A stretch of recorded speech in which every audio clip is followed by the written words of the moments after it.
Hai semuanya, kembali lagi di daily mini vlog aku. Tahun ini adalah tahun pertama aku lebaran bareng suami dan pergi ke rumah saudara-saudaranya suami aku. Dan video kali ini aku ngambilnya nggak terlampau panjang teman-teman, karena ini vlognya cuman aku ambil di tempat saudara-saudara aku aja. Kalau pas lebaran di rumah keluarga suami aku nggak berani ngambil vlog karena ini pertama kalinya aku lebaran bareng mereka. Jadinya aku agak segan dan gak enakan gitu teman-teman. Dan ini diawali dari pagi hari ya teman-teman. Aku sama suami aku mau pergi ke masjid untuk sholat Idul Fitri.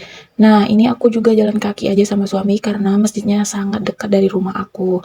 Dan aku takutnya untuk tahun besok aku nggak bisa ikut sholat Idul Fitri karena aku punya anak kecil ya teman-teman. Jadinya aku usahain tahun ini aku ikut bareng suami aku. Dan kalau sholat Idul Fitri di dekat rumah aku ini, sholatnya itu pasti di lapangan teman-teman. Karena kalau di masjid itu nggak bakal muat. Karena kalau Idul Fitri ini pasti rame banget yang datang untuk pergi sholat ke masjid ya teman-teman. Jadinya nih kalian bisa lihat sendiri, ini kami sholatnya di lapangan dan ini full banget teman-teman. Dan setelah aku pulang dari masjid, aku langsung sungkeman sama bapak aku dan sama suami aku ya teman-teman. Tapi masalahnya nggak ke-record karena aku mau cepet gitu ke rumah mbahku, karena pasti saudara-saudara dari bapak aku udah pada ngumpul di rumah mbahku dan mereka juga pasti punya keperluan lain untuk pergi ke tempat saudara yang lain juga. Jadinya kami harus cepet gitu ya teman-teman. Oke, ini aku lanjutin aja langsung mau ke rumah mbakku karena saudara-saudaraku dari bapakku itu udah pada ngumpul di rumah mbakku ya teman-teman. Biasanya ini mbakku tuh di rumah budeku gitu, tapi tahun ini dia di rumahnya sendiri. Dan setelah aku tanya sama budeku kenapa mbak di rumahnya sendiri nggak di rumah budeku, katanya kalau di rumah budeku kan nerima tamu dia selalu duduk dan dia tuh udah tua. Dan mbakku tuh juga udah agak pikun gitu teman-teman, kasihan dia capek gitu kan kalau harus duduk terus.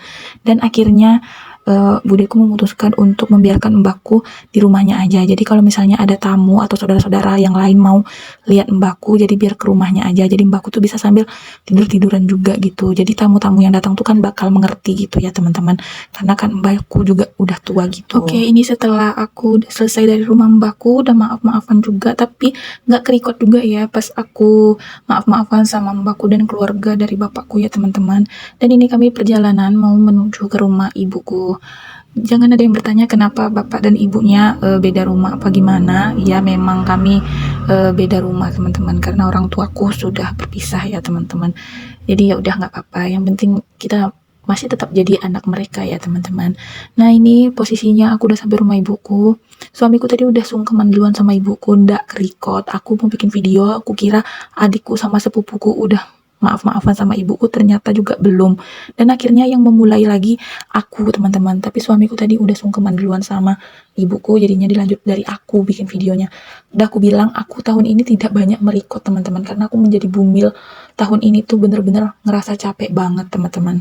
Pokoknya dari pagi sampai tengah hari itu aku perginya ke rumah saudara bapakku dan saudara ibuku ya teman-teman. Memang saudara ibuku nggak langsung dihabiskan di hari itu, tapi untuk dari tengah hari sampai malam itu aku pergi ke rumahnya saudara suami aku. Tapi itu memang nggak ada bikin video sama sekali di rumah saudara suami aku teman-teman. Nih pas aku lagi di rumah Pak Deku bareng saudara-saudara aku teman-teman. Mungkin sekian aja video yang aku buat. Terima kasih buat teman-teman yang sudah menonton.